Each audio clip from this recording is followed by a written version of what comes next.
Hello, America! Tonight we delve into the wild world of Social Security, a system designed to support our senior citizens which, much like a senior citizen attempting to set up Wi-Fi, is riddled with baffling complexities. Recently, the techno-king himself, Elon Musk, pointed out something fishy about Social Security.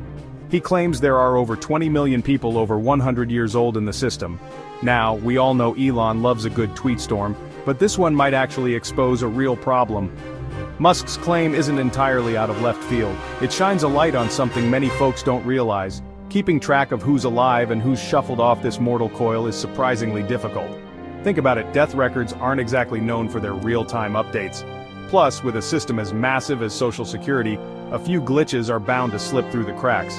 But 20 million potential instances of errors? That's not a glitch, that's a full-blown system error. Now you might be thinking, John, surely the folks over at Social Security have noticed this discrepancy?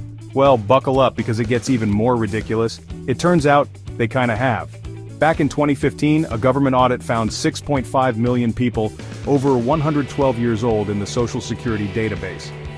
To put that in perspective, at the time, there were only 35 people globally who had reached that ripe old age.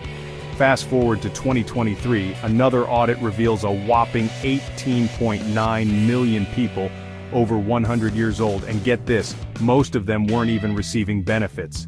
So, the government knew. They knew there were millions of potentially inaccurate records, yet they seemingly did nothing about it. It's like finding out your grandma's been accidentally watering a plastic plant for years and just shrugging your shoulders. The audits concluded that almost none of these individuals were actually getting benefits. But that doesn't make it okay. It's like finding out your local bank has been accidentally depositing money into a chimpanzee's account. Sure, the chimp isn't spending it, but that doesn't make it right. At the heart of this mess is something called the Numident database. It's basically a giant digital filing cabinet containing every Social Security number ever issued since 1936. Sounds secure, right? Well, imagine that filing cabinet was organized by a bunch of raccoons high on sugar. It's full of duplicates, outdated information, and more errors than a middle school production of Hamlet. People get new Social Security numbers for all sorts of reasons. Identity theft, immigration, you name it. And the Numident, bless its heart, can't seem to keep up.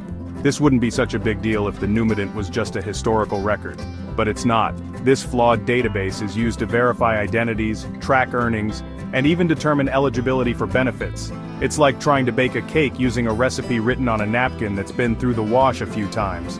The ingredients are all jumbled up, the measurements are smudged, and you're not even sure if you're making a cake or a meatloaf anymore. Now let's address the elephant in the room, the very real possibility of identity theft. With millions of potentially inaccurate records floating around, it's a scammer's paradise. Imagine someone using your stolen Social Security number to work, pay taxes, and rack up benefits, all while you're none the wiser. It's like someone else using your Netflix account, except instead of stealing your viewing history, they're stealing your financial future. And this isn't just a hypothetical problem. Remember that 2015 audit? It revealed a staggering $3.1 billion in earnings reported under incorrect Social Security numbers. That's billion with a B, folks. It's like finding out your neighbor's been stealing your mail and cashing your birthday checks for years. The government needs to step up and address this issue before it spirals even further out of control.